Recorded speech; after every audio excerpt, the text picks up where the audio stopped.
Come on, tell us some more. So these stories, you said you also do journey work by proxy. How does that go? I do. Well, that's a nice little lead in, because we had a mama whose baby was just about 2 weeks, 3 weeks old, and was just inconsolable, was crying all the time.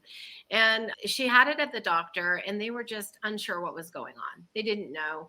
They said that they did the tests for bile and for colic, and they're like she could have mild colic, but it wouldn't really explain. And I had worked with mom during her pregnancy, and mom was just like, can we do anything for her? Can you do something? And I said, let's try. Let's try. That's me. I never say no. I say, let's figure out a way. That's what I'm always doing. And I think Gabby knows this about me. How can we do this? I don't give up very easily, do I, Gabs?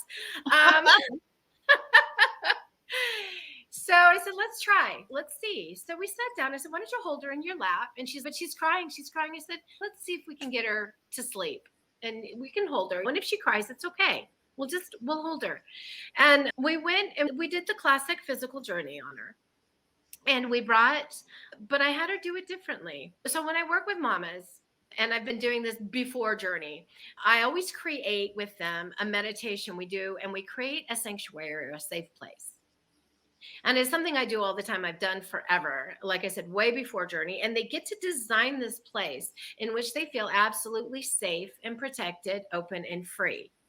And it really assists, because when you are in a space where you're scared or nervous or whatever, especially with childbirth, it can be that place in which you can actually go to when you're in labor.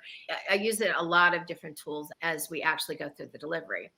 We put her in her safe place, in her sanctuary, and I asked her to bring her baby in her mind's eye into the sanctuary. And then when we also gave a balloon of communication so baby could speak.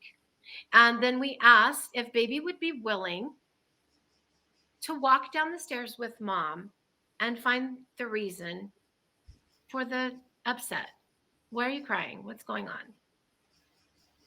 And baby was like, okay, let's do this. And so we walked down the steps for baby. We got in the vehicle for baby, and mom was baby's voice.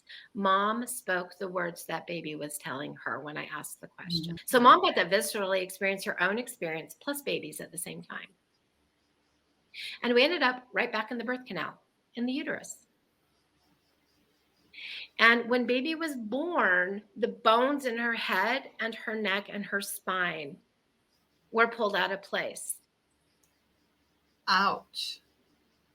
And she was in excruciating pain. Pain. Oh my God. So we found a local neonatal chiropractor who also did craniosacral work, and took that baby in, and she was the happiest baby ever afterwards. It was just like, she was in pain. She hurt. I got goosebumps out of my hair standing on end again. Coming out, and I think we forget that you're being squeezed through this teeny tiny space. And it does things physically for you that are good. It brings the oxygen to all your cells. It does all this stuff that it's supposed to do, but it can be a trippy ride that hurts too. Wow. And the cool thing about this proxy is that this is also something I sent her. This was one of the first ones that I did in this way. In fact, I think it was the first one. And it was like, I said, we're going to play with this some more. And so I added that into my childbirth class that I did. And at this point, I was doing not the typical childbirth class anymore, because in my town, there was a dime a dozen. There were, every OB practice had a childbirth class that they put on. All the midwives did. It was there. So I started shifting mine to prepare emotionally and mentally for childbirth, basically. And we started doing group journey stuff and different stuff like that, where I had worked with women one-on-one. Now we brought it to a group session where we did it all together. It's more affordable for a lot of people that way. But what happened then is I started teaching these women in class how to now go in and literally communicate with baby. What do you need? What's wrong? How can I help you? Mm. So they would, as baby's having the nap, mom could sit, meditate, bring baby to the campfire, or just simply to the sanctuary and have a conversation with them.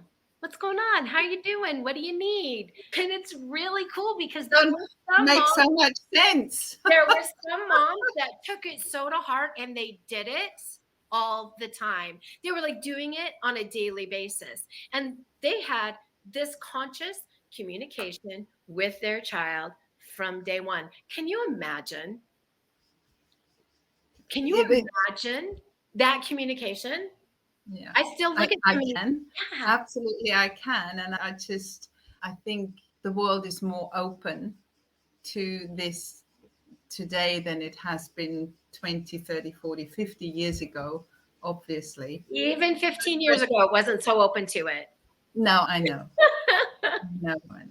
And I also just want to say that this doing journey work by proxy, this is also something that our practitioners actually do take on board, because there, and it's, I did ask you, but I'm aware that it exists, and we have journey practitioners working with animals. We have practitioners working with people in coma.